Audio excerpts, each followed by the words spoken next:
ওয়ালাইকুম। সবাই কেমন আছেন? আশা করছি সবাই খুব ভালো আছেন। আলহামদুলিল্লাহ আমরাও খুব ভালো আছি। তো আজকে হচ্ছে মঙ্গলবার। এখন বাজে হচ্ছে দুপুর 11টা 20। তো রান্না করব হচ্ছে পেঁয়াজের ছোটা দিয়ে, ধনেপাতা দিয়ে হচ্ছে পাবদা মাছ, আলু আর হচ্ছে রুই মাছ দিয়ে কাঁকরোল। কাঁকরোলের ব্যাপারটা আপনাদেরকে সবার সাথে একটু শেয়ার করি। কাঁকরোল আমি কখনো খাইনি।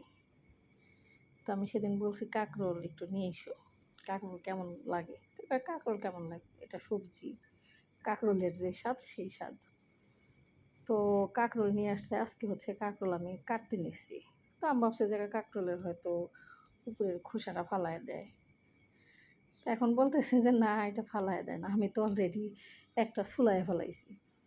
তো এখন বলতেছে যে কাঁকরোলের কি কেউ চোষা ছুলায়? কাঁকরোল এটা হচ্ছে তোমার ইয়ের মতো, করলা আছে না, করলা কি কখনো ছুলাও কই না?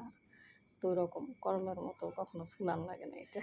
তো এটা নিয়ে একটু হাসলাম কতক্ষণ। তো এই তো হাতে মাইখা তরকারি রান্না করি। পাবদা মাছটা আমরা মূলত হচ্ছে হাতে মাখায় দেই। তো পাবদা মাছকে অনেকেই হয়তো সোমবার দিয়ে বা বাগার দিয়ে রান্না করে, আমরা বেশিরভাগ সময় হচ্ছে হাতে মাখায়। তো এতে যে হলুদ, মরিচ, সজের গুঁড়া যা আছে সব দিচ্ছি।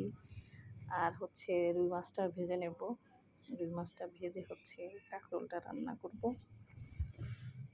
তো এই যে হাতে মাখাইতেছি। তো যাই হোক, আমার ব্লগগুলো আপনাদের সকলের কেমন লাগে? আশা করছি আমার ব্লগগুলো খুব ভালো লাগবে আপনাদের।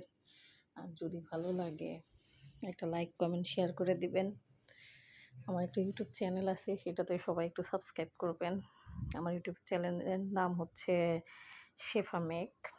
তারপর আমি কমেন্ট বক্সে লিখে দেবো না আমার ইউটিউব চ্যানেলের নাম।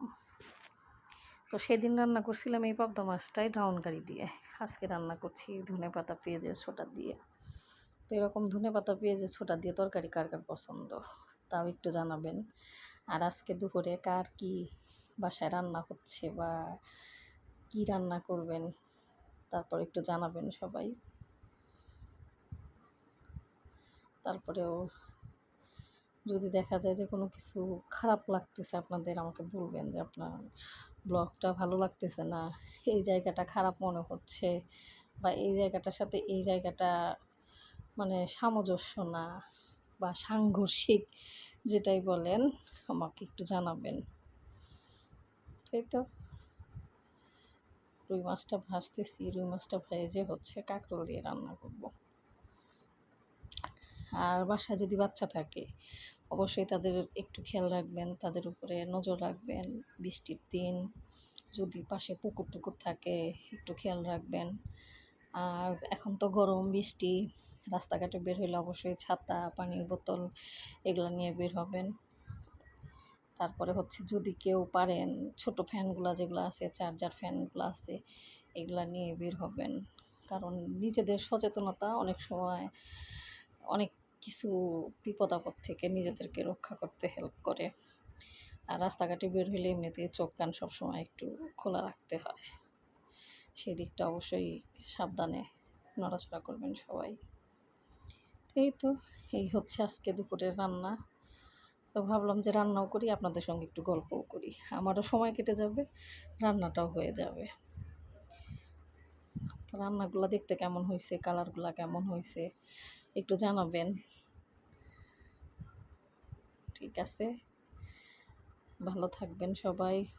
একটু যে ধনেপাতা শেষে দিয়ে দিচ্ছি, তরকারিটা নামানোর আগ দিয়ে ধনেপাতা দিই, তাইলে দেখা যায় যে ধনেপাতার কালারটা ঠিকঠাক থাকে। ধনেপাতা দেওয়ার পরে আমি আর কখনো ঢাকনা দিয়ে ঢাকি না, কারণ ঢাকনা দিয়ে ঢাকলে ওই শাকের যে কালারটা নষ্ট হয়ে যায়। এর জন্য সবসময় তরকারি ধনেপাতা দেওয়ার পর ঢাকা হয় না। এই তো আজকে রান্না বান্না, সারাদিন তো আর কোনো কাজ নাই, রান্নার খাওয়া, আর কোনো কাজই করি না। আজকে ঘুম পাড়ছি, অনেক ঘুম, 2-3 দিন হলো প্রচণ্ড ঘুম বেড়ে গেছে। নামাজ পড়ে শুয়েছি দেখে আর সকালে ডাকে নাই। আজকে উঠছি দুপুরে বলতে 10টার সময় এসে আবার ঘুমে থেকে আমার ডাক দিয়ে উঠাইছে। 10টার সময় এসে চা খায়, কফি খায়, তখন এসে আমাকে ডাক দিছে, আমি এতক্ষণ শুধু ঘুমিয়ে পারলাম। ঠিক আছে, ভালো থাকেন। আজকে ব্লগটা এই পর্যন্তই। দেখা হচ্ছে আগামী নতুন একটা ব্লগে। সে পর্যন্ত নিজের খেয়াল রাখবেন, নিজের পরিবারের খেয়াল রাখবেন। আল্লাহ হাফেজ। আসসালামু আলাইকুম।